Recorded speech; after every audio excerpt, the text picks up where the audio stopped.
One of the biggest marketing channels today for e-commerce and let's say D2C brands in India is the entire creator economy, the influencer marketing piece of it. Yeah. You also touched upon that a little earlier. How do you, as a brand, how do I make sure that my influencer marketing efforts are not just engaging the customer, but also converting into sales? What are some of the good practices that you've seen in that area? I think absolutely right. When I started focusing on influencer marketing for Ajio as well, almost 2-3 years back, we primarily used to focus on fixed revenue model, right, for the influencers, wherein irrespective of the outcome, we used to pay them X amount of money. But I think that has changed over the years. You now try to get into a partnership in terms of the revenue they're delivering as well. Very similar to, say, how Amir Khan looks at his movies, right? He will have a fixed plus variable model, right? So, thanks to, I mean, obviously not all influencers work in this model. Generally, the bigger ones don't tend to, but the smaller ones, the nano micro influencers, work beautifully well in this model, right? Wherein at max you might have to pay them for the content creation, which is a nominal amount, plus you pay them for every sale which they make. That's the affiliate model of influencers, right? That is scaling super fast.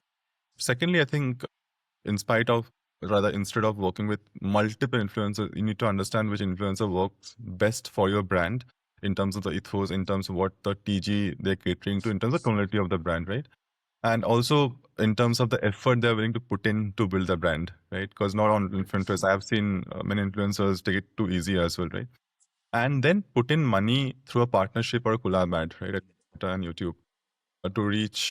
So it's kind of an ad, but not at that scale, right? But you are working with the right set of influencers going to market faster. I think that's the second thing. And thirdly, I think there are a lot of tools available these days. Most influencers are fake followers. But in terms of tool, you can see the say salience of the influencer or the awareness of the influencer in specific markets. Some influencer will be very strong in South, some will be in North, some will be among premium customers, some will be among say men versus women. So you need to understand who your TG is and the influencer scores for that specific TG, right? Geography or specific TG, age group, etc., etc. And basis that choose the influencer. I think this is something which we have tried and have seen good results. I mean, of late, our influencer ROAS has been far higher compared to what it used to be many months back. Back then, used to use influencers primarily for awareness, primarily for engagement, but now our focus have changed, and we are focusing on looking at them as one of the performance channel as well. Another new age marketing channel that has come up is WhatsApp marketing. Yeah, yeah. And there is always a risk of you being perceived as spammy if you don't do it right. How should a marketer today think about WhatsApp marketing? What works and what doesn't work? I think WhatsApp is a brilliant channel, if you ask me, right? And I have seen one of the highest ROAS for us in WhatsApp. Obviously, the scale is a challenge with WhatsApp, right? Because you can't be spammy, but the platform has set enough restrictions for you to spam the users. And obviously, as brand, we don't want to because it does not help, right? The incremental ROAS, obviously, the diminishing ROAS after a certain point stops you from spamming a user. So it doesn't make sense. From WhatsApp, I think it's a great channel for retention. It's important that the customer have done some level of transaction with you to reach them out with something very specific. You can't mass blast with the same offering, with the same product on WhatsApp. It does not work. You have to be very specific with what they're looking for. You can cross sell, you can upsell, or you can maybe reach out to them to tell them about a specific product they're looking for, and it was out of availability at that point in time, right? It has to be very specific use cases. We have seen good open rates, good conversion rates on WhatsApp. So it can also be about reaching out to lapsers with a specific coupon code, right? Which works well. Or it can also be about guys who have already installed the app, and while installing, they had to share the numbers, right? And folks who have agreed to getting reached out through WhatsApp, you can reach out to them to make them the first purchase, right, with a specific offer. One thing that has worked well for some of the categories like GeoMart, right? It also reduces the friction of downloading an app. in today's world, there are so many apps for each category, right? So JioMart has integrated itself beautifully on WhatsApp commerce, wherein you can purchase without downloading the app from WhatsApp commerce itself.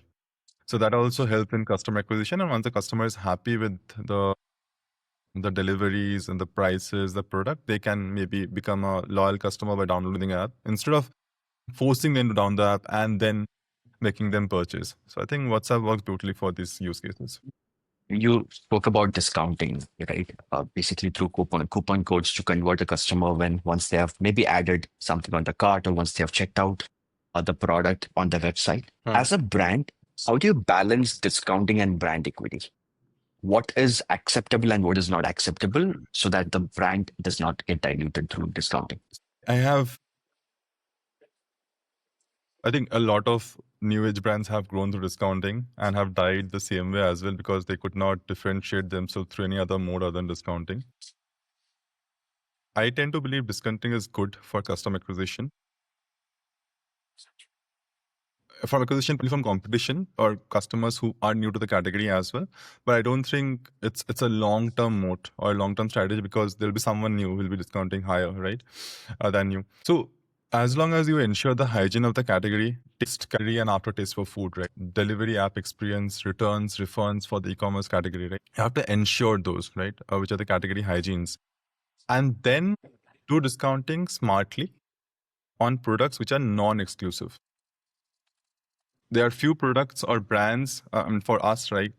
Pinnacle product, maybe a top sneaker, which which is not exclusive to Ajio, but available on other platforms. But that will drive a premium customer to the platform to download the app, right, and engage with the app, and then cross-sell, upsell them other products on the platform. So they are good customer acquisition levers or tools. So you have to understand which of those products are, which those brands are.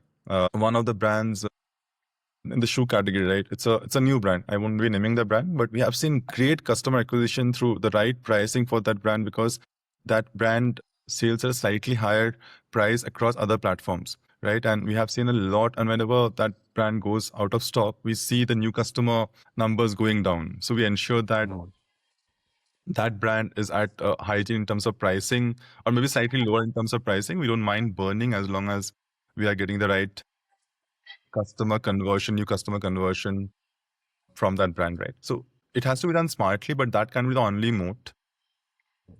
You have to ensure other things are hygiene or better, the point of parity, as you say, right, and differentiation. And then use very strategically discounting for key periods, like maybe during festive, when you can acquire a lot of new customers because there's inherent demand in the market, right?